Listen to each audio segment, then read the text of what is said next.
My very special guest today is Chantal Vallee, who's originally from Montreal and for the past 15 seasons has been the University of Windsor head coach for the women's basketball team. They have won 5 straight CIS national championship titles, certainly an amazing accomplishment in any sport and at any level. During her 1-year sabbatical, she was the only female to be both a general manager and head coach of a professional men's basketball team, the Hamilton Honey Badgers. And as I understand it, she's also worked for CTV as a basketball analyst. Thank you so much for taking the time to speak today, Chantal. It's my pleasure. Maybe you can talk a little bit about how you got into coaching. Well, probably like more people, it was an interest in competing, and my competitive career was over. So I switched into coaching to stay in the competitive part of the game. And so did you compete in basketball? Did you play yourself? Yep, I played basketball. I played in a lot of different sports. When I got to play in the university level, actually, so I come from quite a small town, close to Montreal, not quite into the metropolis, but pretty close. And so there was no university around where I was that actually offered basketball as a sport. And so when I played in college, but I did college and university. And when I went to university, I decided to coach instead. Mm-hmm. What was it about coaching that you found appealing? It was about staying into the competing world. I enjoyed the rush of competing. I enjoyed the competition itself. So it was really just that I wanted to stay with that feeling, the feeling of winning particularly. Yeah. So I imagine you must be a competitive individual. Yeah, very much, yeah. And before we were talking, before we started our recording, I know you had mentioned that you're actually working on a book talking about how you built the program that you've worked at and been the head coach at, from a team that was having challenges and difficulties, and I guess not a lot of winning, to a team that's won 5 national championships. Maybe you can talk a little bit about the book.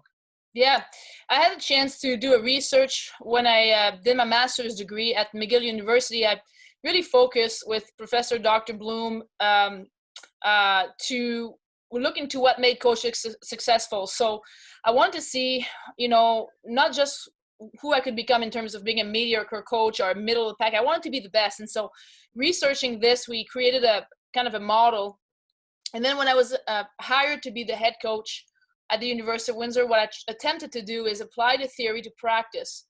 And through several years it takes a long time to turn on a program, but it took us 6 years from taking it from last in the league to basically national champion for several years. And so the 6 years of work that involved the blueprint of how we did it, the stories behind it, the challenges, the victories as well. This is kind of what I put in the book. So it's divided in 4 parts, and I go through basically the entire blueprint of the theory to practice, how to transform a program. So I think the book is good for coaches, obviously, but it's also, I wanted to make it more for the general population as well. And so anybody that's in an area of leadership of some sort can probably grab this and find so many great insights to help them in their own work. Yeah, I was just going to say, imagine, it's the idea and the elements of the book are probably relevant beyond just sport, but as you say, to kind of people in leadership positions who are trying to get individuals to work collectively and effectively together. So yeah, that sounds like a great book. Yeah, it's actually, and you said it, it's not just even for other leaders, but I think because the main topic is a transformation topic, it even is applying to people in their own personal lives. And that's really the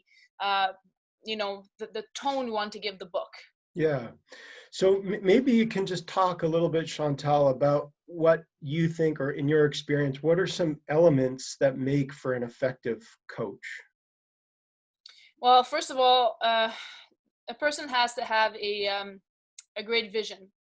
And being a visionary is really important. And unless you know what you want to achieve, where you want to go, you know, you're not going to achieve much. So the first step is to make sure that you're not just coaching by the seat of your pants every day. Say, what are we going to do today? So what are we going to do in 5 years? What are we going to do in 3 months? And every decisions that you make then are based on those long-term visions and goals.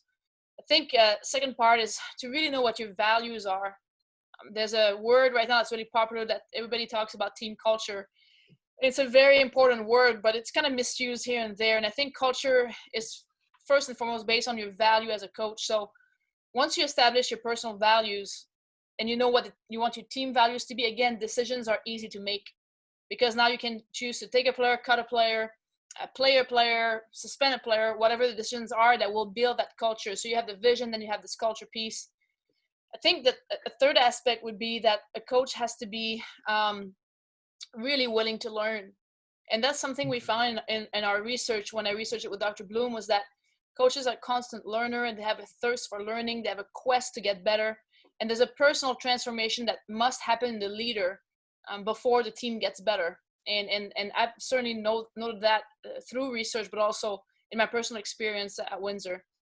And I think the fourth aspect would be, yeah, sorry. Oh, no, I was just curious. Maybe you can touch on kind of what you mean in terms of the transformation of the leader. Like what kind of transformation needs to occur in the leader for that to impact the team?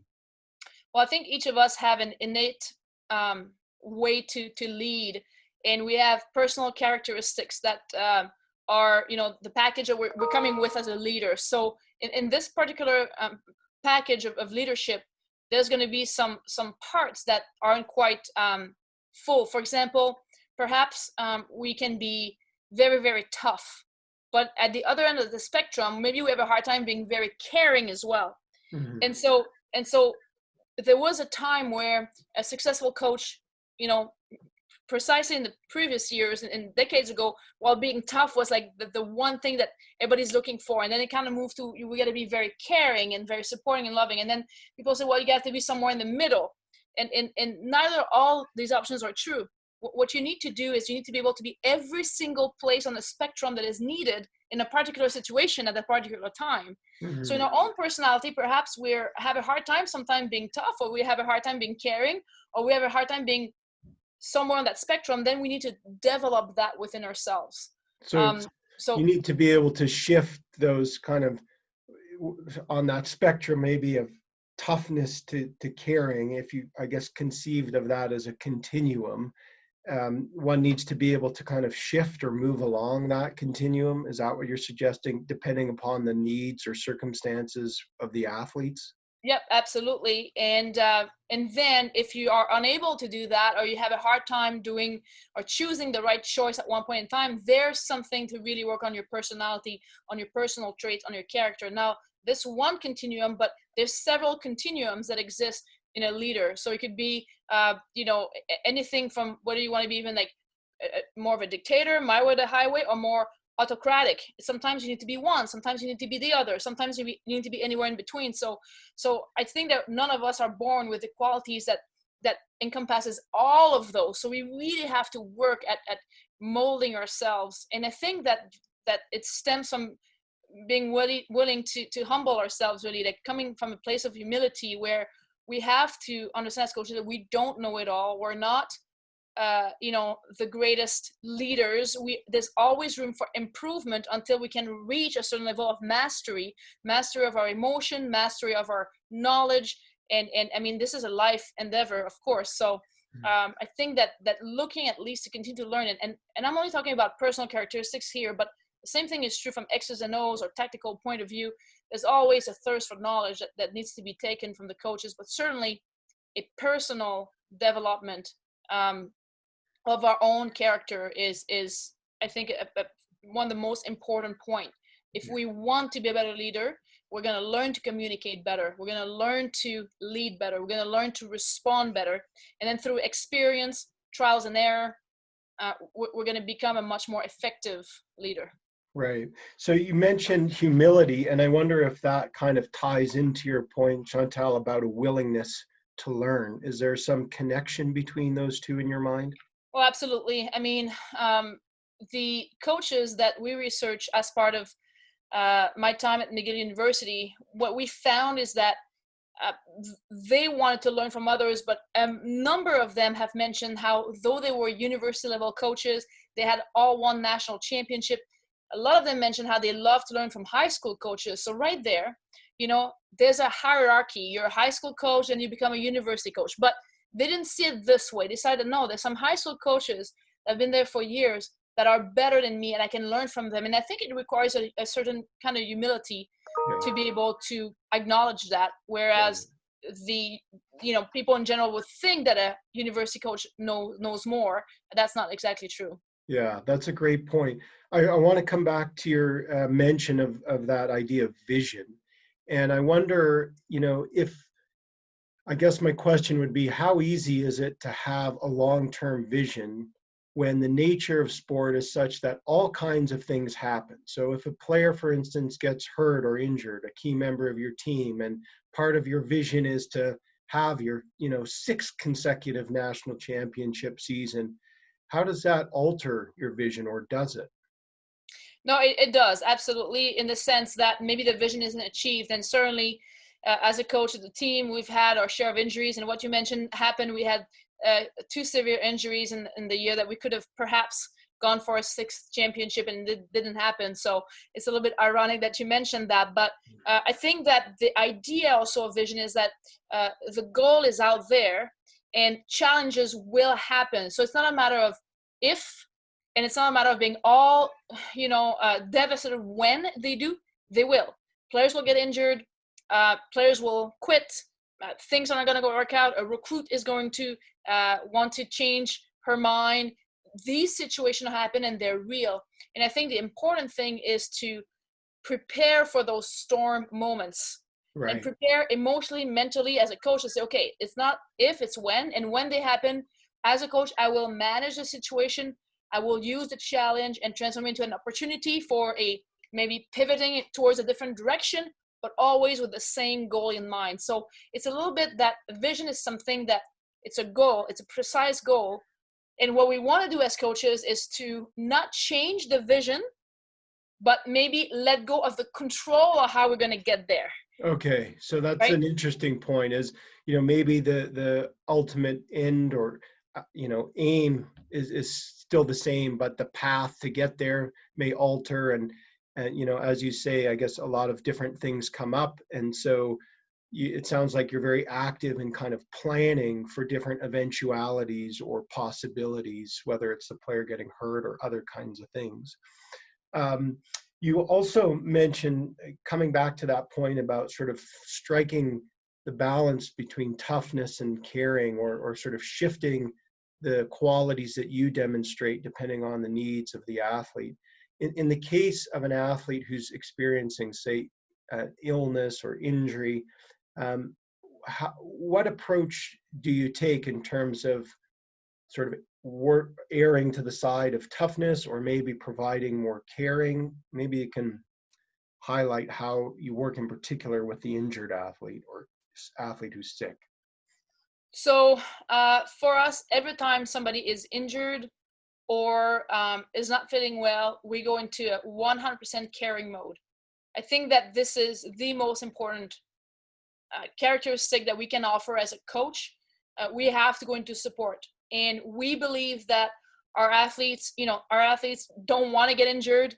They don't want to be sick. They want to compete. They want to win. So it's a tragedy for them when it happens. And I certainly had experiences where I've held my player's hand on the court while, they're lying there looking at me with tears saying, "Coach, I tore my ACL. I know, I feel it. And it's a terrible feeling for me. But, it's all caring, because it's devastating for them, is devastating for us, is devastating for the team. So I think that there is nothing else but care that should take place. I personally do not see room for toughness. Now, if there is any room for toughness, it comes from the athlete's point of view, where I have had athletes play on broken foot, and I've had athletes play on one of my captain, she was on crutches. Her ankle was blue all the way from almost to her knee. But she would tape it really, really strong and say, I want to play the game, and somehow was managed to play in a playoff game. It was unbelievable. And that's all their choice and what they have to choose with the therapist. And I will honor that. And so if there's anything that has to do with toughness, I think it comes from the athlete's point of view, certainly not from a coach point of view. Right. So is it sort of the case that maybe the coach has to sort of restrain the athlete? Because you alluded to the fact that, the athlete may have a strong or intense desire to play. Is it the case that you're sort of pulling the reins back, or does that depend on the athlete in question? So at the university, for us, how it works is that the ultimate voice is our therapy staff. So as a coach, we actually don't make a decision on whether or not the athlete is going to play or not. We have zero leverage, and we don't decide that at all. So an athlete will enter into a dialogue with a therapist, and the therapist will then let us know what is happening, or the athlete will let us know through the therapist or something like that. But what I've witnessed before would be a talk between an athlete and a therapist that says, okay, your strength is 4 out of 5. It's a playoff game. It's your choice if you want to play with that shoulder.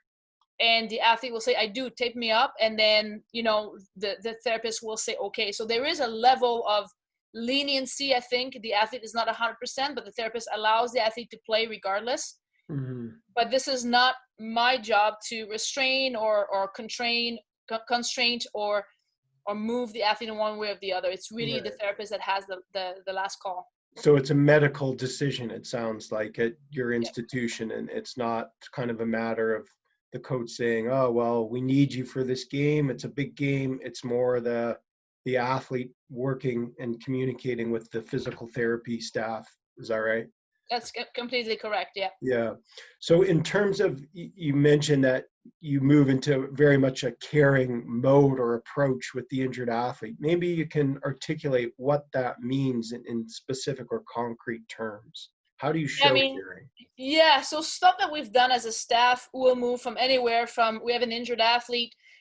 If, on the extreme case, there were athletes where we had to bring through ambulance to the hospital. Somebody had tore her patella tendon, for example, couldn't, had to be brought in ambulance. And so we'll send a staff with her, or, somebody from the team.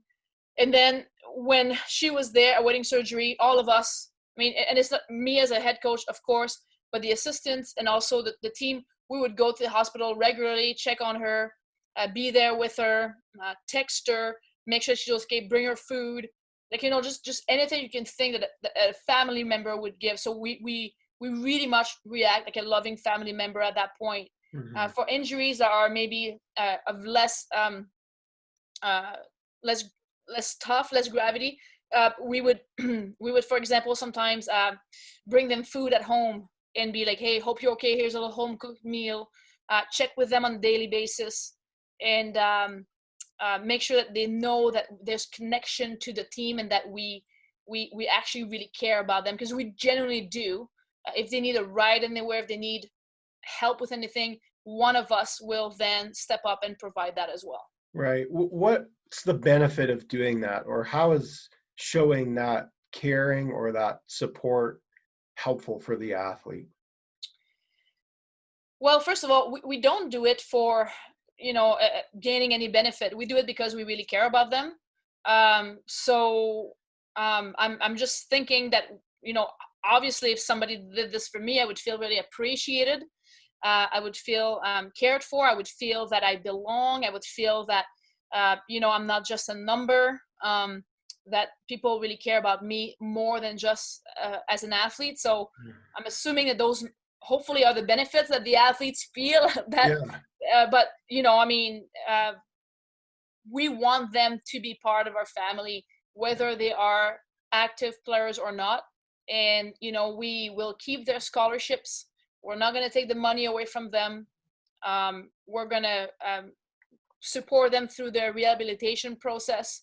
And sometimes when they come back to play, it's a little tougher because maybe their position has changed or their role has changed on the team. But, that's just the reality of dealing with injuries. Sure. And it sounds like when you're providing the support, the sort of intent isn't to get any specific benefit from providing it from your end, but the athlete themselves, as you suggest, they feel more part of the team, or you mentioned the family a few times. So it sounds like you place an emphasis on your teams being close knit and supportive of one another. And so that kind of helps integrate them in a time where maybe they're feeling isolated or possibly could be disconnected from the team. Yes, and I actually think that that's one of the probably most important thing we can do. How can we show our athletes that we care, right? We can ask them, how they're doing. We can celebrate with them when we win, but those are usually easier time. But in the cusp of toughness, of a tough time, if we can be there, then I think it just demonstrates that we genuinely care about them, and Yeah. we don't do this again to gain any kind of benefit. We do this just because we feel it's the right thing to do. We feel it's a normal thing to do. That's what again a family would do. Yes. Sure, sure. So your comments, Chantal, are certainly consistent with some research that we've done. One of my colleagues, Maria Newton in particular, has done some great work on this idea of a caring climate and how it might have positive implications for sport and exercisers. And we've kind of looked at that specifically in relation to injury recovery, and found actually with one of my former doctoral students, we were looking not at athletes, but people with Parkinson's disease. And we found that when they perceived caring, things like just feeling valued and respected or understood, acknowledged, when practitioners took some time to get to know something about them or how their therapy was relevant to their life and how the exercise would sort of help them in their daily function, that had positive impact on their confidence beliefs, not only in themselves, but also their confidence in their practitioner and in the belief that the practitioner believed in them. Yes. So yeah, like a bit, confusing there, but sort of like, yeah, and then those positive or confidence beliefs had positive impact also on their adherence or compliance. So yeah, interesting that you mentioned just the idea of there's value, I think, for the athlete and them feeling kind of valued and respected and cared for as a person. Maybe you can talk a little bit more about, and you've started to allude to, maybe you can expand on what are some of the challenges in particular for athletes who get either a chronic injury or an acute injury.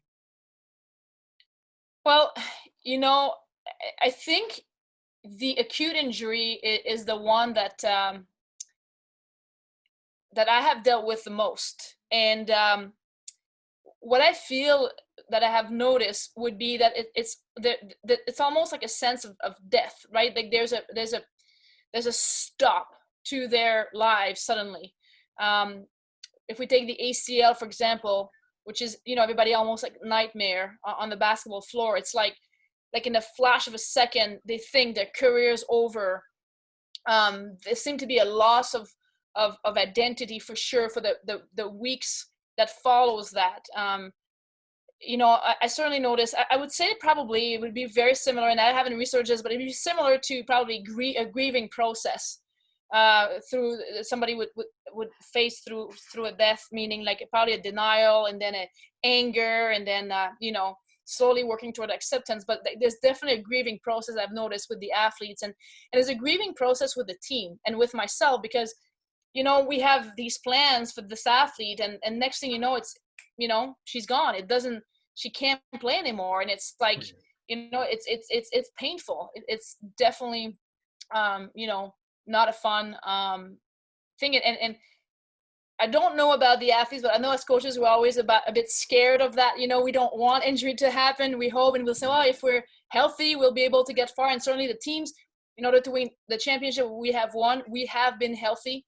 So there's no question that you need the athletes to do it. But the process is probably one of grief.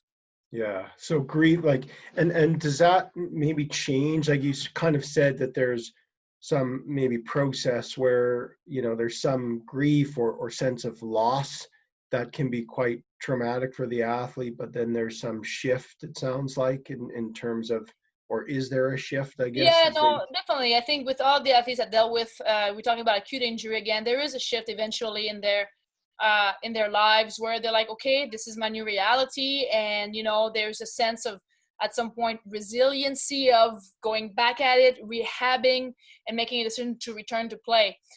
In one case, I have an athlete that has made a decision to not return to play. And her grieving process was very, very long, because for her, her career was over and she's never played basketball since. And she was one of the best players in the country. And it was really disappointing for her. And I think that took her quite a few years. And sometimes I see her again, I'm not sure she's still, it's probably 5 years ago, still really past that.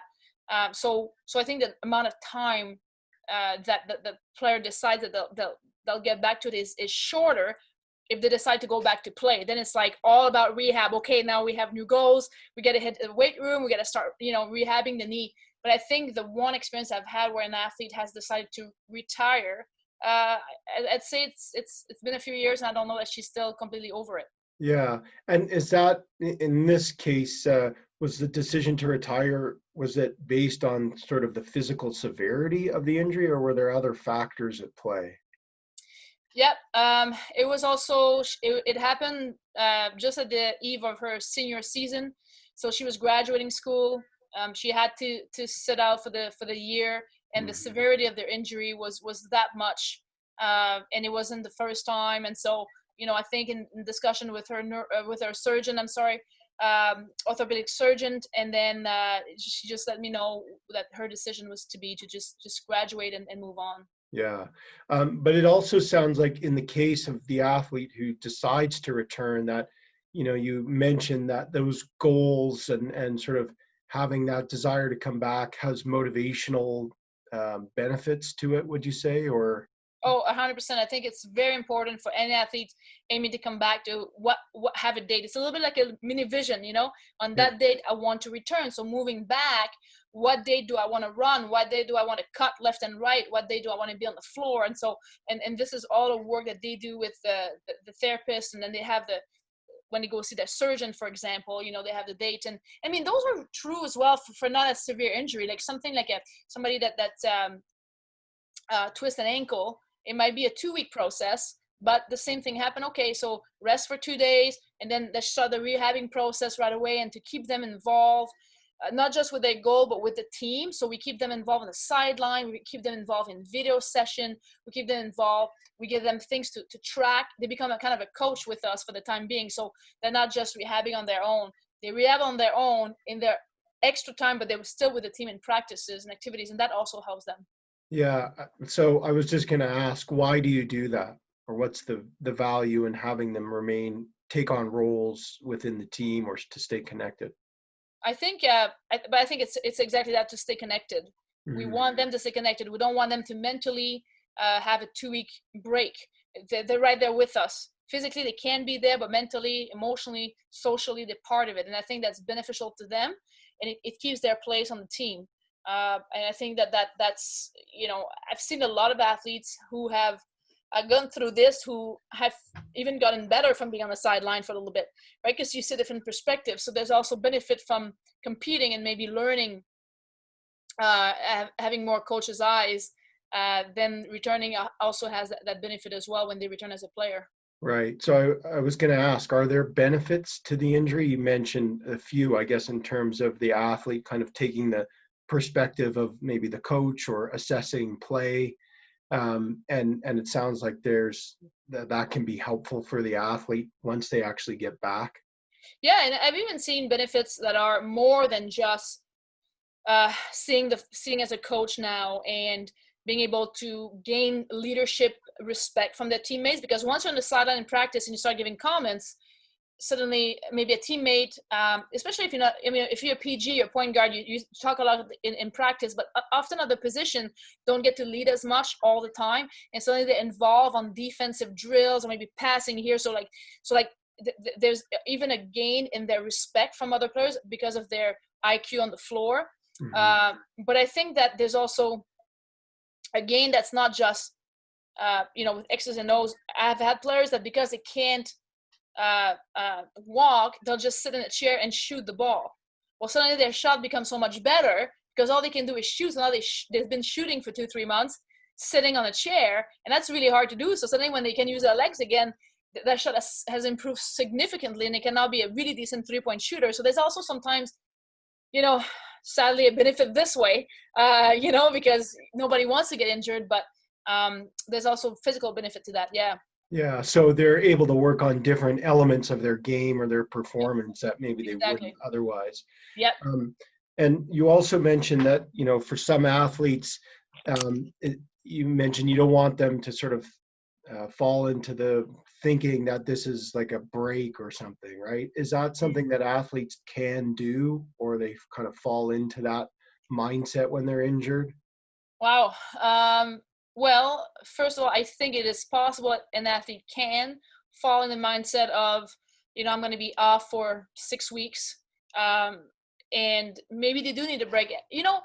Actually, now that you mentioned that, I have experience in the past where discussing with an athlete, they did tell me that for them, they just wanted to be doing their rehab, and because they were not going to finish a season and not be part of the bench and the cheers and the coaching, because it was too hard for them. And we did respect that, actually. Yeah, yeah. So there is a time where an athlete may decide to remove themselves, and we're completely compliant with whatever the athlete need. Like, we don't force them to do what we want. We suggest Sure. it, but we're very respectful with that. So in that sense, did that athlete take a break? Yeah, probably she did, and we were okay with that. Yeah. And respected the process. Right. And so maybe there's times when athletes need some break, or, maybe the injury is a chance to recover, but also, as you're suggesting, maybe to get some distance because it might feel like too painful, either emotionally, maybe, to kind of sit and watch what you're missing out on when you were like, Yep. oh, I should be on that court. And now I'm sitting here, and that makes it even harder. Yep. Yeah. So it sounds like you sort of individualize kind of how you manage the injured player, and in your work with Yeah, them. actually, to be honest, it's funny because we don't think about this all that much as coaches. I don't have like a manual of how to handle how we handle injuries, but to be honest, now that you say this, I think this is exactly what I do. I'll take the injuries are all different. They're, like you said, they're acute or they're chronic. They're longer or shorter. They're career ending or season ending, or they're just in between. Sometimes we don't even know. This year we had an athlete that had something with her wrist, and we didn't know if it was going to be 4 weeks, 8 weeks, 16 weeks. So it's the waiting period. And so we really engage into a one-on-one dialogue about the athlete, making sure that they are sane, that they're okay, that they feel cared for, and whatever they need. And if they do need a break, we give them a break. If they do want to get involved, we get them involved, and we continue that relationship with them throughout. And we definitely individualize the situation. Yes. Yeah. Is that challenge in terms of time and the uncertainty of time? You mentioned you didn't know in the case of this injured athlete, is it 4, 8 weeks, 16 weeks? Is that particularly difficult for the athlete? And I guess secondly, how is that managed, that uncertainty in terms of time to recover? I think it must be excruciating for the athlete not to know, and much more than for the coach, because as a coach, first of all, we're not the injured player, so we understand, we sympathize with them, but we have to keep going with the team. And for them not to know if they even be able to return, I can't even imagine the pain and the frustration that may leave them with. But as a coach, what I do is I'm always positive. Hey, you're going to be good. So the doctor said 4 to 16 weeks, so 4 is possible. Let's do it. And I like to, there are times where I have put athletes through some visualization techniques. Say, hey, okay, let's try to see that arm, like, forming itself again, like the bone healing faster, and just really trying to encourage the athlete like that, to stay positive, knowing that staying positive also is going to, in my opinion at least, and maybe you have research on that, but increase the chance and likeliness of healing faster. I think that somebody that has a disappointing mindset, or frustrated, or dragging, or a victim, I think it's just so negative. It must really take too much energy to worry about this. Let's worry on the healing process instead, and move forward and hope that it gets back faster. So and to answer your question, in the terms of having an athlete that we didn't know when they were going to return, we just keep it positive with her. Yeah. Yeah, I would. So 2 points to your statement. In terms of research, there's certainly evidence kind of highlighting the mind-body connection that your thoughts and emotions do have an impact on physiology, right? So if you're really angry and stressed or worried, that's going to influence hormonal changes, cortisol or testosterone, hormones that impact healing. And and if your body is being flooded with stress hormones, that may do things like impact or impede blood flow. And of course, an injured limb needs blood to promote healing. So there is certainly, in terms of that mind body connection, there's definitely evidence to suggest that how the athlete is thinking about or approaching things, and whether they're sort of really caught up in negative thoughts and emotions, can impact their physical healing. But also there's the behavioral component. And, maybe you can talk more about this in your experience. I guess if an athlete, regardless of injury, if they're really sort of negative and entirely frustrated, then that probably has behavioral implications. Like if they think, oh, this is hopeless, maybe they're not going to put in a lot of effort or kind of be as diligent as they might be. And when they're not doing that, of course, and you know better than I as a coach, those behaviors then probably impact recovery or performance. Does that resonate with your experience? Or? For sure. I think that, in the case of the example I just gave, actually, that athlete did come back to play a lot faster than she thought she would. And it was outstanding. So I'm glad that you have research that proves that the mind-body connection. I mean, obviously, that's something I believe in, but I haven't read all the research into it. Yeah. So that's interesting. And that's definitely something that we promote with our athletes for sure. Right. Would you say, Chantal, there are differences in your experience as a coach between athletes who are able to recover more effectively versus those who are either maybe they don't return or they do so at some diminished or compromised level? Well, I think overall health of an athlete is going to go a long way. An athlete that's overall healthier, in better shape, eats better, sleeps better, has great habits. I mean, I'm always fairly confident these athletes will come back on time, but there are the odd athlete that is far away from home, maybe a little bit more struggling with missing home and doesn't eat as well, eats out a lot. You see differences in their habits like that, and certainly in the body and the pains that they have. So if anything, I think that promoting overall health is also one factor that I've seen would be correlating to increasing your return to play. Right. So it sounds like then that some of the habits or different elements of the athlete's practice and training routines before they get injured then come to bear on how effective they are in their recovery. Would that be accurate?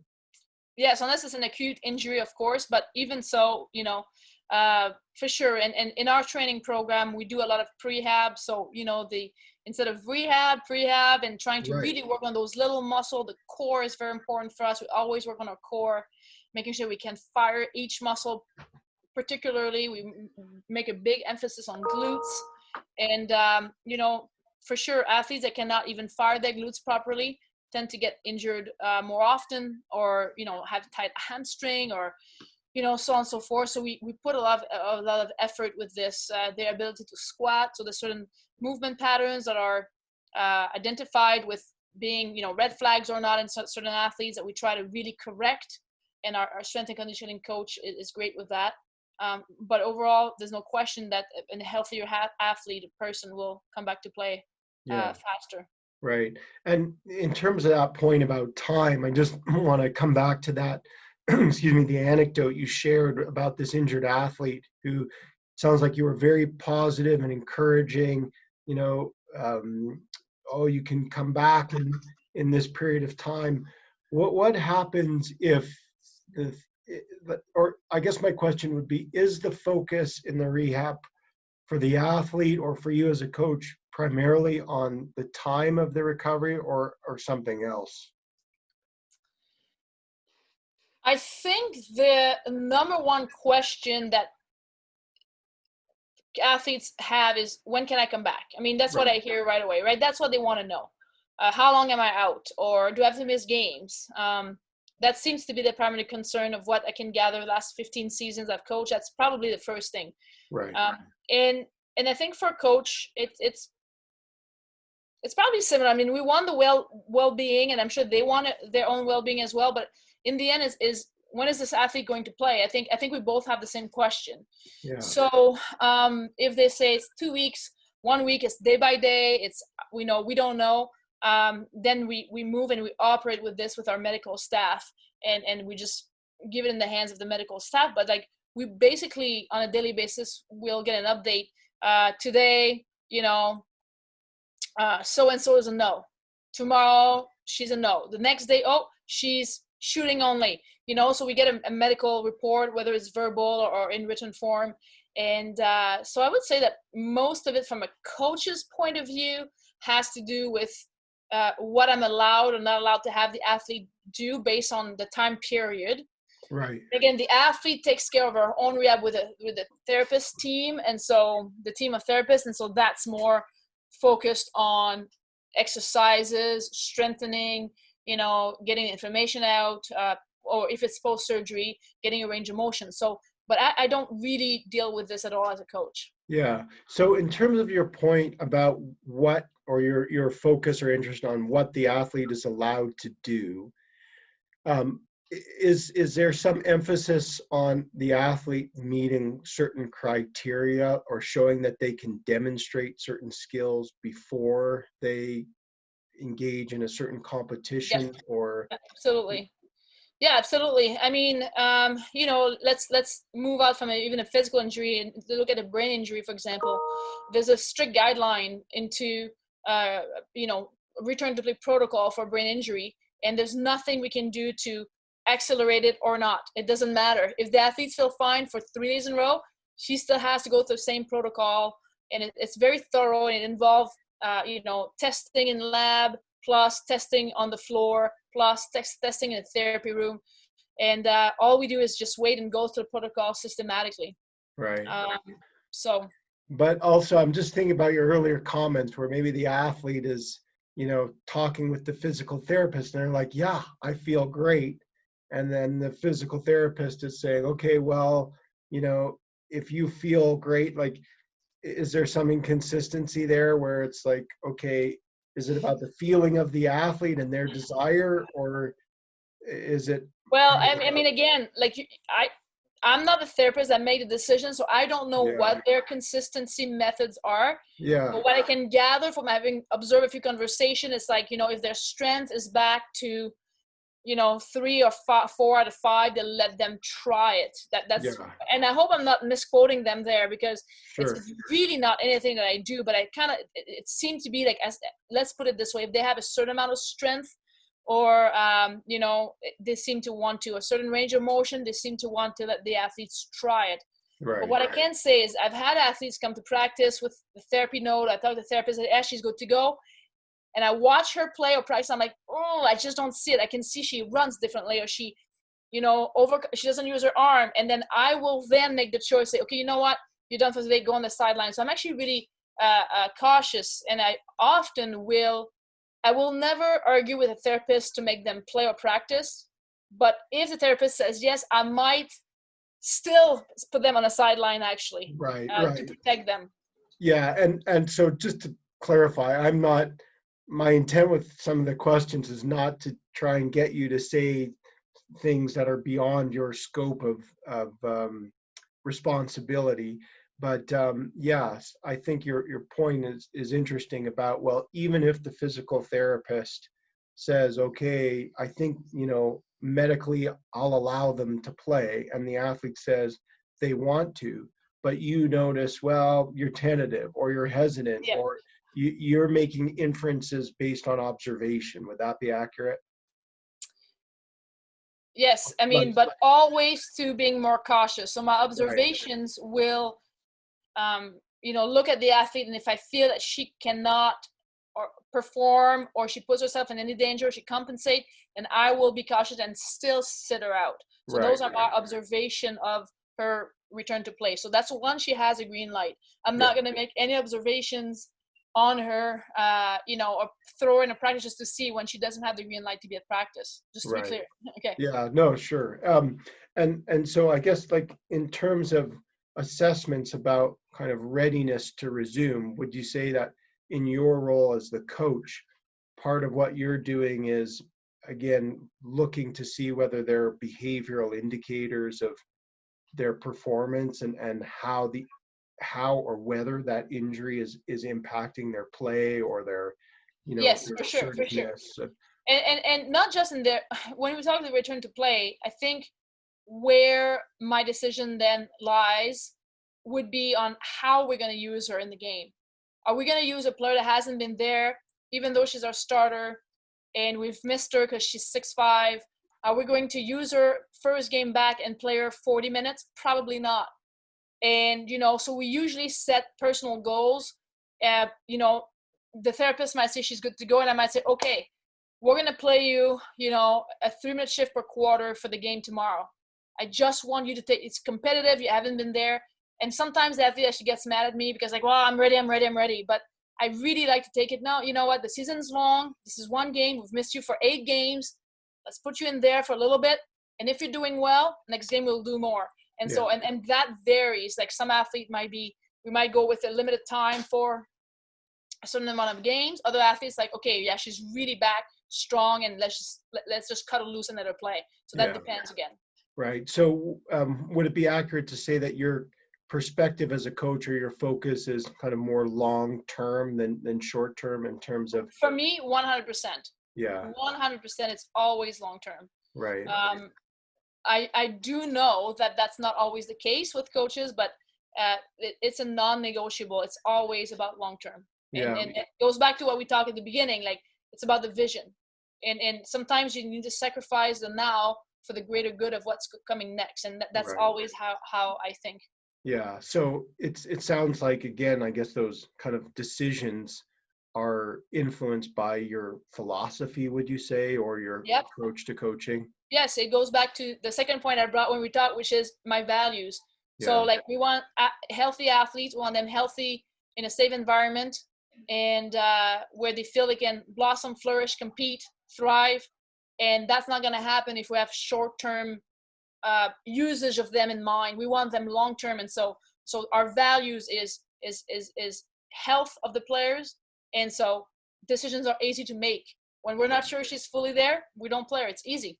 Right. And we wait until the long-term, benefits are present. Yeah. So it's interesting you say that, Chantal, because I was just going to ask, is it tough to have that as a value when you're working in a high-performance environment? Super tough and super challenging, because, I'm very competitive, as we talked about at the beginning of the interview. And so you always have the thought, but if she played more, we could win. And it's almost, as a coach, you have to, like, really, self-control, use self-control to say no. That's, knowing that making a decision based on your values is going to bring you further down the road than just the temptation of getting the players to play right away, right? So you have to really use self-control and just believe in your philosophy and your values, and through experiences and through having won many championships, I can tell that that's exactly how it should be, and that's how we've been successful. But it's hard to do. And even though I have experienced it over and over on a day-to-day basis, I still get tempted. Oh, maybe we should just play her. But you always just have to reason and put yourself into this understanding that long-term health and care is will lead you further, and your program further as a coach, despite the need and the necessity to win now, which is still really necessary. And if I can add something to that, what I've noticed too is that, when let's say it's a starter and a very important player is leaving. So this year we missed our starting point guard for a few weeks. So of course we get all nervous as coaches, and we think, oh my goodness, how are we going to win games? She's been starting for us for the last 3-4 years. But pardon me.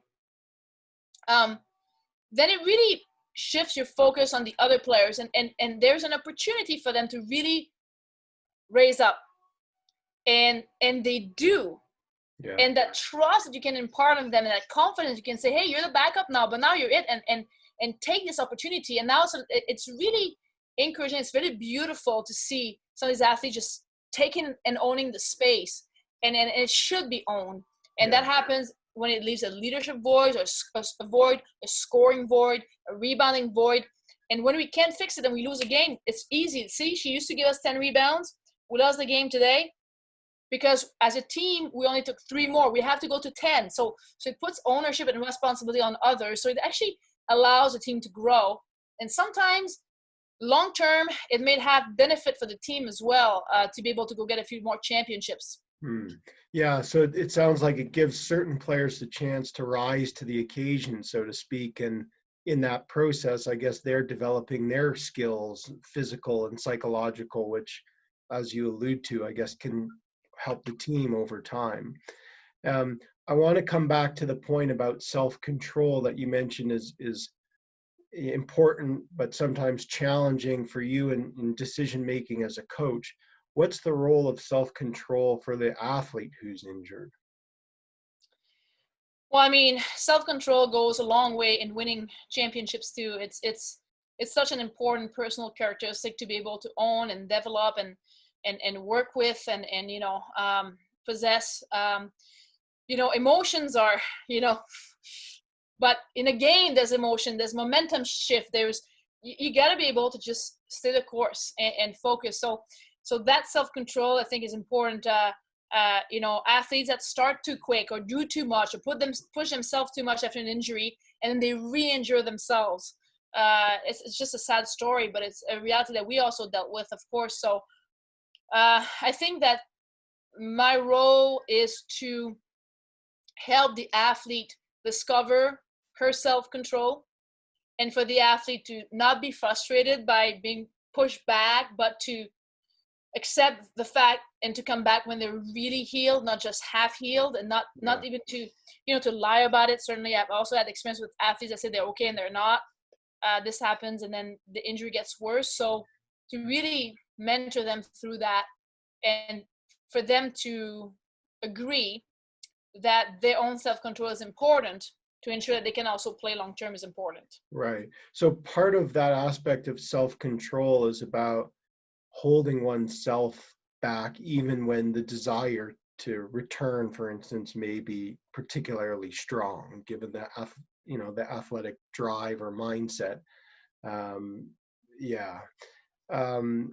Also, I guess in terms of self-control, you mentioned sort of that idea of emotions in sport, right? And how, like, even within the context of a game, emotions can go up and down and run high.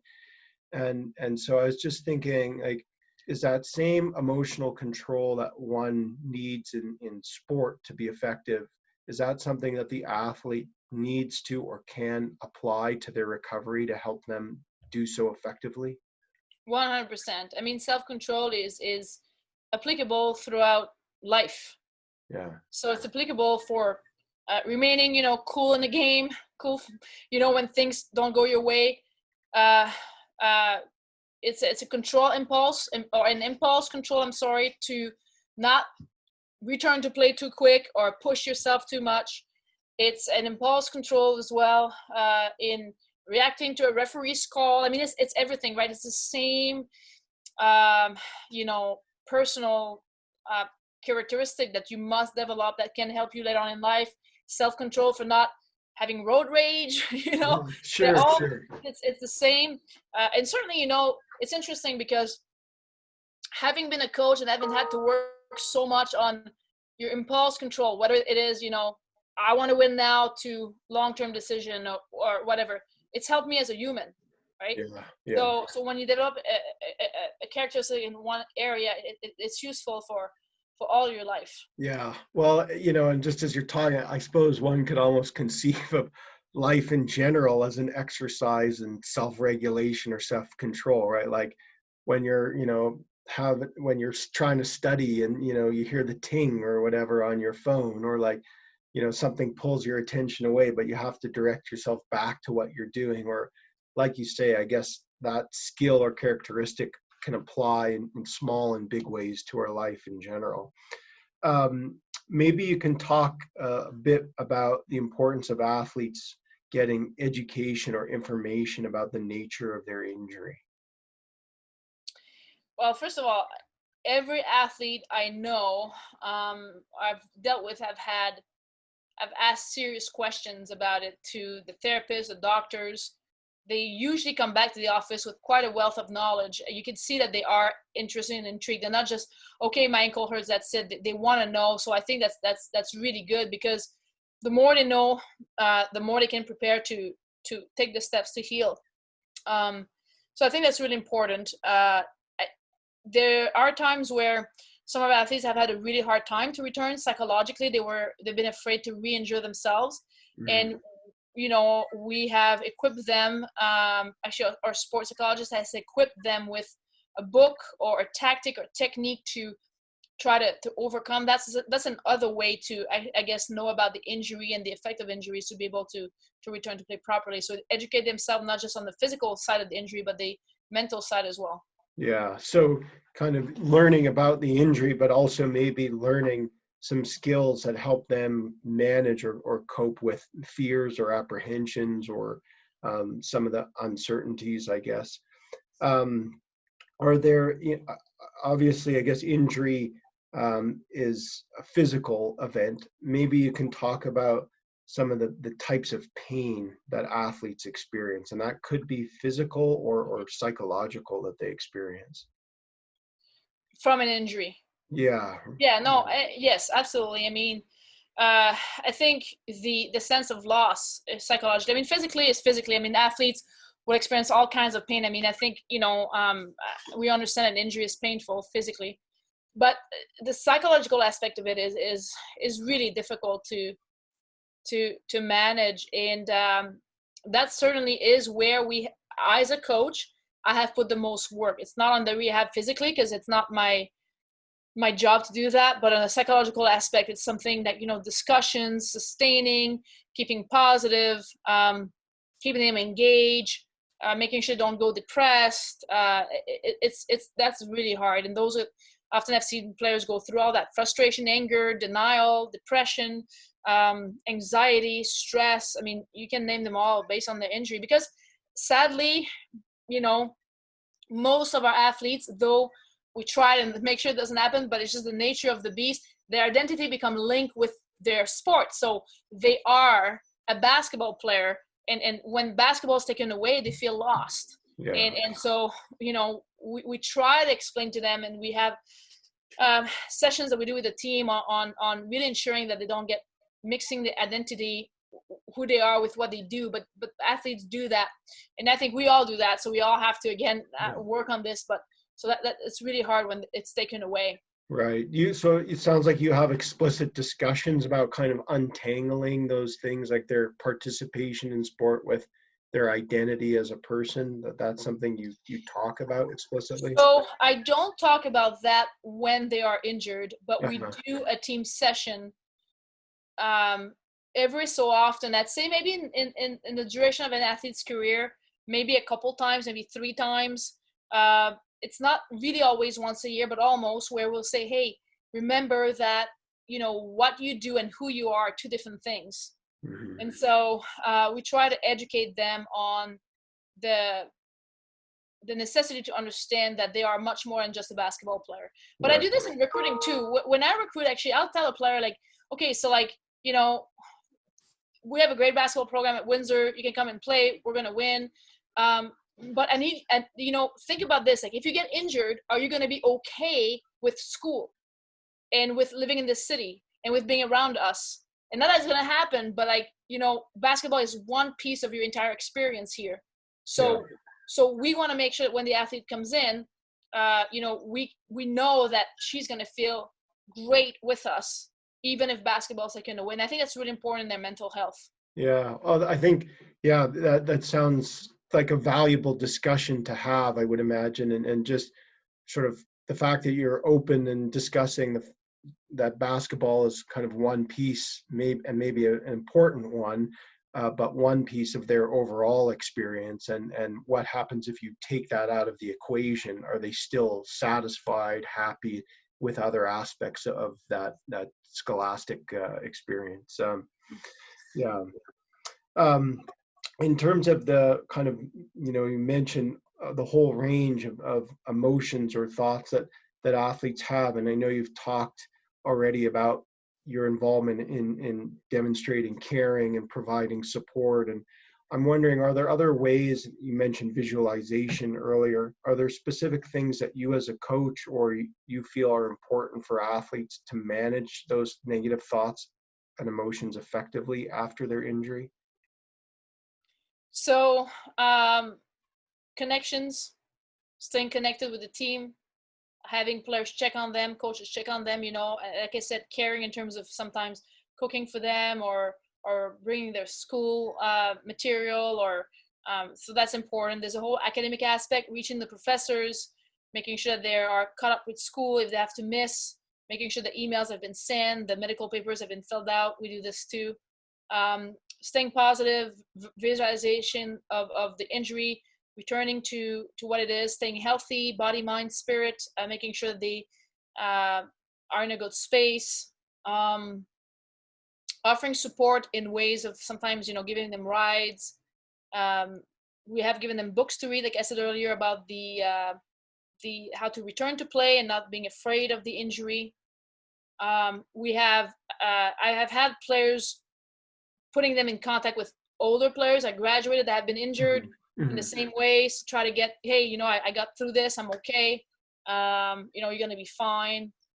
At times I've had players that, have sought out counseling because of their really difficult times with it. And we've certainly facilitated that and support them with this as well.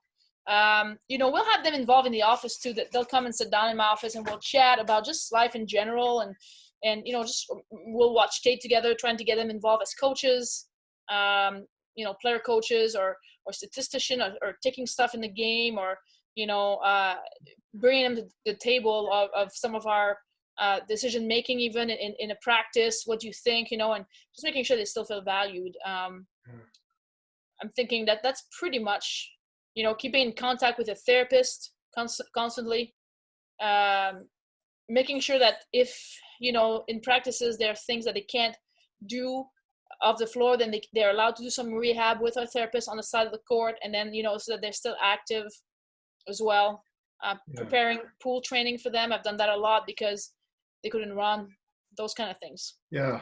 So just from the description of what you're saying, Chantal, I can see in part why you have had the success you have. I mean, it sounds like you're doing a lot of things, or, very mindful about some of the things that might be valued and needed or helpful for the injured athlete. That sounds great. Maybe you can talk, I just wanted to come back to that point about the kind of time. And, if an athlete gets a particular time frame in mind for their recovery, what if they're told, let's say this is sort of approximately or a 4-week recovery, when they get that information, what impact does that have on their expectations for their recovery? Well, obviously, when you hear a time, you think positively or negatively, this is when I'm going to return to play. So for some, 4 weeks might be atrocious. For others, it might be, oof, I thought it was going to be more. So they're happy about it, I guess, or happier. Nobody's really happy about being away. But I have seen athletes receive a time and being unhappy with it and say, screw that, I'm going to come back way earlier. And they do. So there's definitely seemed to be a link between the power of their mind and their strength to return to play. Right. I've had athletes that have hurt 4 weeks, but then it's just not quite ready to go at 4 weeks. So I've seen both. So the effect it has on them, I'm really not sure what you're looking for as an answer. I mean, I guess that's not my answer. Some of them is like, screw that, I want to go better, and others kind of get depressed. They think it's too long, and then it lasts even longer, Yeah, sure. Yeah, no, I'm not looking for anything in particular there. I'm just thinking kind of broadly about the idea of what an athlete expects. And it could be, I guess, in terms of what they expect of themselves, which you mentioned that, well, hey, I expect I can come back sooner, and maybe they do. Or, I don't know whether they have expectations maybe of you or of their treatment providers. Well, I think for sure they expect our therapist to guide them and lead them through the rehabilitation process. I'm not sure they have any expectation from us as coaches, as we don't have any say in the time aspect of it, other than just being supportive Sure. of them. Yeah, sure. Okay. You've talked about that point about communication, and I just wanted to touch a little bit further on that. Are there strategies or things that are important that help the athlete communicate effectively with a coach or with treatment providers when they get hurt? So we, in our team, the athlete, as soon as they hear something from the therapist, has to come and tell me directly. But I will also talk to the therapist directly. So I'll hear it from both the athlete and the therapist. Yeah. Usually these are done verbally, but sometimes they're done via an email or via an Excel sheet with an update on treatment and what the athletes are doing. When they have therapy appointments, they are asked to check in with our assistant coaches and check out, saying, hey, I went, I did my therapy, and now I'm out, to make sure that we keep them accountable, because sometimes athletes get lazy, and they'll say, I'll do my exercises at home, and they don't. So we're a little bit more stern with that, and we request that they do the exercises in the therapy room with the therapist, and that to make sure that it's done and it's done properly and correctly. Yeah. So having that oversight can be important or valuable just to. Yeah, I think for some athletes, it's not necessary because they're so good at taking care of themselves. But for others, it's a learning process, and it's a matter of accountability and maturity. And we kind of have to be watching them, overseeing them. Yeah. And in general, would you say that the communication between yourself as a coach, is there regular communication between you and other treatment providers in the university or other sort of support staff? Yeah, for sure. 100% our therapists almost on a daily basis.